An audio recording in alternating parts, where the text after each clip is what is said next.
Hi there, Lindsay here, the Frugal Crafter. As promised, I would show you how I'm going to wax this watercolor, mount it on some plywood, and make this a floater frame. So the first thing I'm going to do is actually take this piece of plywood, which is just a scrap we had hanging around, just some it's actually I think a furniture plywood, and I am going to paint. I'm going to paint it, but first I'm going to glue these two little Jenga blocks in the middle. Now I've got a measuring mat here that has it has like one of those center zero things. So I am going to kind of position these guys so they are going to be right in the center. Now the reason you want to do this, you'll be able to put a nail in the wall and kind of balance it, and you have a really large area in which to balance it. And this piece on the bottom, it's going to keep it away from the wall at a parallel distance, so it'll keep it look like it's just kind of floating on the wall. These are little generic Jenga blocks. You get like a package of,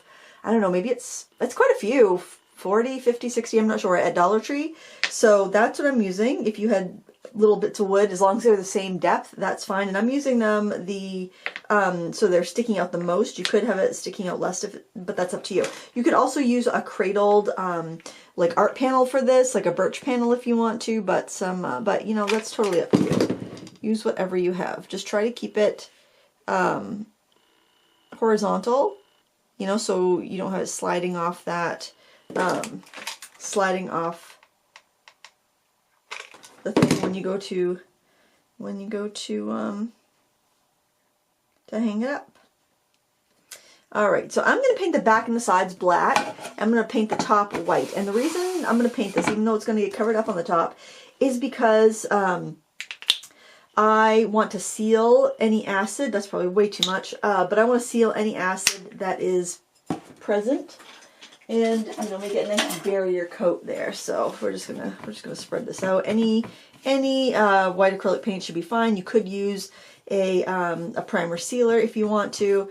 You know, if you had like some wood that had like knots in it, I would probably use a stain blocker type of thing. But basically I want to make sure that I don't get any acid from the wood coming up onto the painting. So that's my big concern, and that's why I'm doing this.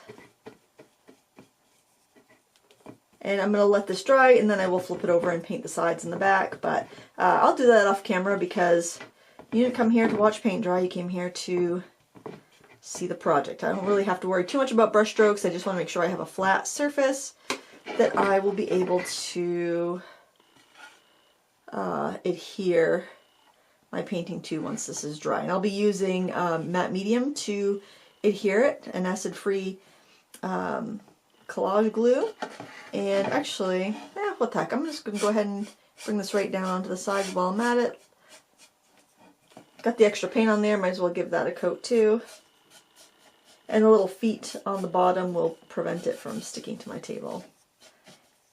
I mean, you don't need to do this, but get extra paint on your brush, why not? Probably could have given that a little sand, because I see I've got a little bit of a roughness, but the paint's sticking it down, so there's another reason to do it. Now you might want to put paper down if you are worried about your table. As you can see, I've got paint on. This is my work table. I don't eat here. I'm not worried about, you know, the way it being pristine. It's an actual working table where we do painting and stuff. So I'm just going to drag it across this way again, try to smooth out any ridges. And basically I don't want any drips, I don't want any ridges, but I'm not going to be too particular because it's fine, it's flat enough. So I'm going to set that aside to dry. And I'll make sure you wash your brush. I'm just going to set it overhanging the edge of my table so nothing will happen. Now we've got our paper here, and we are going to wax it. And I'm going to use this product here. It's called the Dorland's Wax Medium. And this is great for watercolor or gouache. Now I did have some colored pencil accents on the wreath, so I'm going to be careful with that area. I've got a Viva paper towel, which is a lint-free paper towel, and I'm just going to scoop some up like this. And I'm gonna start it here so I can see if there's any smearing. And basically what I'm aiming to do, and see, I can see it's picking up a little bit of that green. So since I saw it's picking a little bit of that green from the green color pencil I added on top, I'm just going to move it over, get a clean, fresh spot. Now you could spray fixative on it, but I didn't have that much colored pencil in there, so I'm not too worried about it. I'm just going to keep moving my paper towel until I get past the area where I know I used some colored pencil, like on the bow. Now the rest of it should be pretty good, so I will set that aside. I'm going to grab this other paper towel so I don't get any accidental. Yeah, see, it doesn't pick up anything from the areas. It's just gouache and watercolor. I probably should put a piece of paper down under because the wax, I'll get wax on my mat. But what I'll just do is spray this with alcohol, spray my mat with alcohol when I'm done, and I will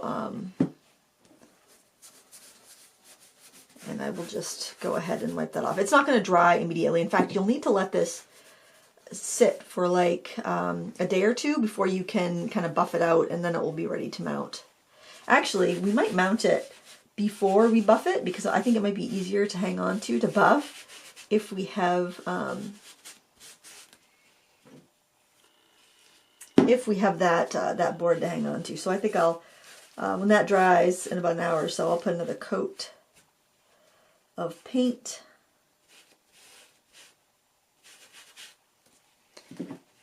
on the sides and back, and that way it'll be prepared so when I'm ready to buff this I can glue it down to the panel and buff it. Then you want to go right out to the edge. This isn't going to hurt you if you get it on your fingers, so don't worry about that. I know I'm going to have to do a little cleanup afterwards because I've got that brush I need to wash, so I'm not going to be too precious. I haven't done this too many times, to be honest, so I don't know how long a little jar like this will last you. I might be applying it a little bit too liberally, but I do want to make sure it stays well, because probably what I'll do after, I'm going to put this up for Christmas, and then after the season what I'll probably do is I'll pack it away up in the attic. So I do want to make sure it's protected. And what you can do is kind of tip it to light and see where you've covered it and where you haven't. I think I've been pretty thorough, to be honest. You can kind of feel a little bit of a drag where you haven't covered it well. So I'm just going to go over. Now one thing, I don't want to get a bunch of that wax on the back side of this because I'm afraid it might prevent it from adhering to the board. So I do want to be careful not to get too much on my table just for that reason. I mean, obviously I don't want to have a big mess to clean up, but I also want to make sure it sticks really well. But I think I've got that pretty well covered. I'm going to come right in. I'm just going to look here. That looks a little sus right there. Look for any area that doesn't appear to be covered. I don't think I'd do this if it was a really big painting. I don't know. Never say never. Alright, so now I'm just going to very gently make sure I did get all this area around the wreath, but kind of moving my cloth as I go to make sure I don't transfer anything. Alright, I'll just wipe the edges with a clean part of my paper towel to get any wax balls off of there. I'll look at the backs. It looks like I did pretty good. I got a little bit of wax on the back, but not too bad. Alright, we're going to set that aside to dry for a couple of days. Oh, one thing I probably should have done is been really careful to get the, oh, it came right off. So this was from a watercolor block, so sometimes there's this little bit of the binding glue on the sides, but yeah, it looks like I've covered that pretty well. I can see the little, I can see the strokes from the paper towel. Anything that doesn't look the same, like anything that doesn't have that waxiness on it, you just want to make sure you hit it. Alright, and set this somewhere where you're not going to touch it. Alright, so when we come back, we will adhere that down to our panel and go from there. We are back the next day. I have painted the back of this black just so it would look neat. Don't worry about the messiness on the front that's going to be covered. I also did hit the edges with a little bit of a sandpaper because I did have some splinteriness.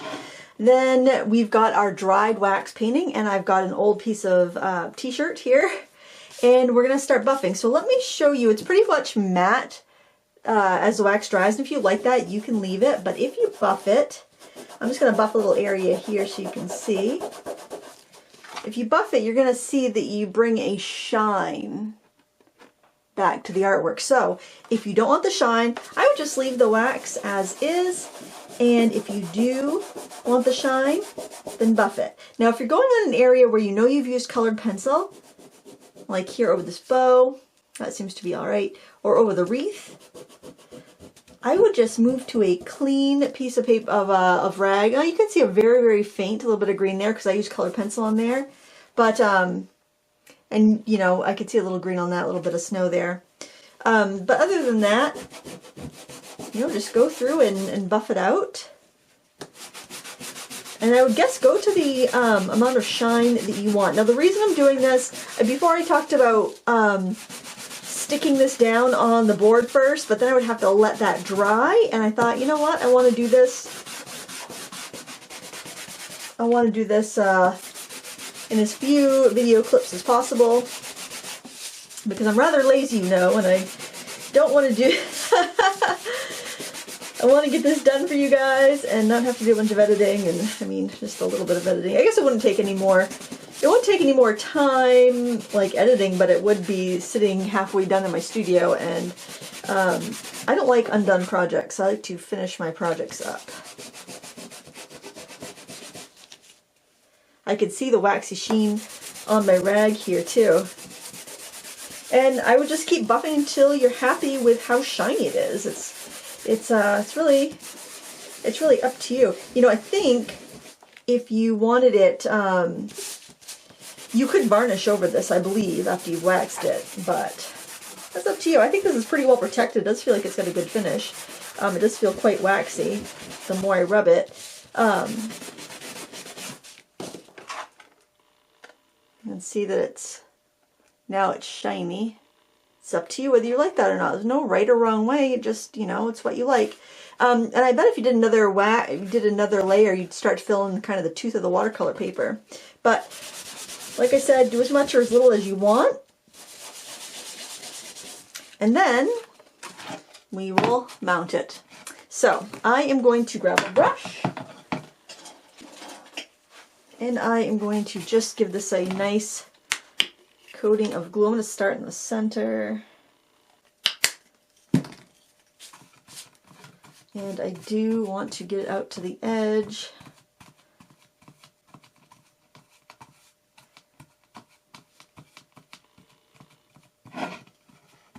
We'll have a little bit of repositionable time.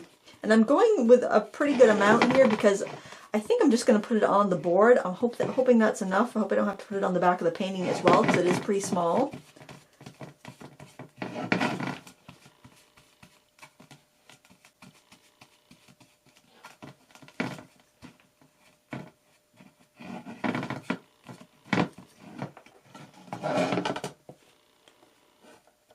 Make sure you get it good and coated.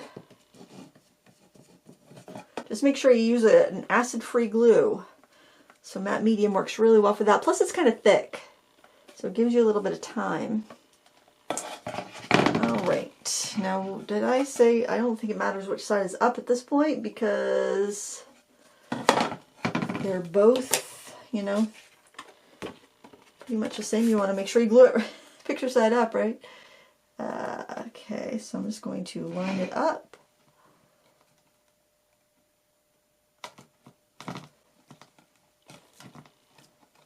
Alright, I'm going to grab a brayer out of my gel printing box. I'm actually going to put a piece of paper over this just in case my brayer is not completely clean.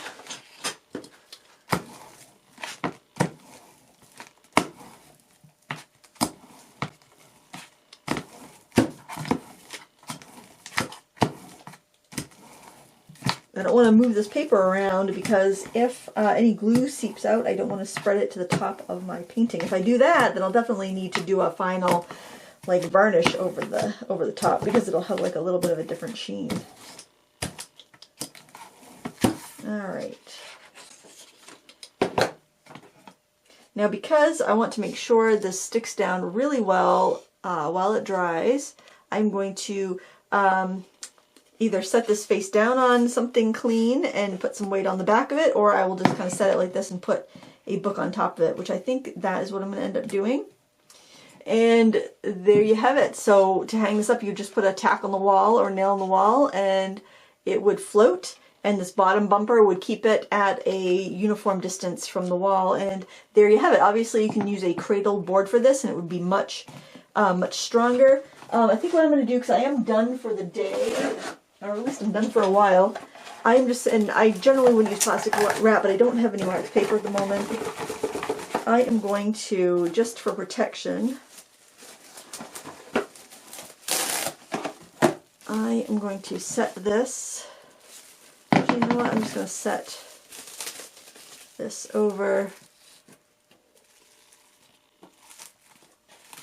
and I'm going to put a book on top. I've got lots of heavy books, so I will just grab one at random. Do the Illustrated History of Art. Why not? That's a nice heavy book. And we're going to let that dry, and yeah, that's all there is to it. I want to thank you so much for watching this video. If you give it a try, let me know. If you do it differently, let me know that too in the comments below. Let's use the hive mind to talk about all the different ways we can protect our watercolor paintings without using mats and glass. Although I have to say, I'm still a matte and glass girl. That's my #1 way to frame a painting, but I thought I would try something new with this one. Thanks for watching. Please give me a thumbs up if you enjoyed it. Subscribe if you'd like to see my next video. And until next time, happy crafting. Bye.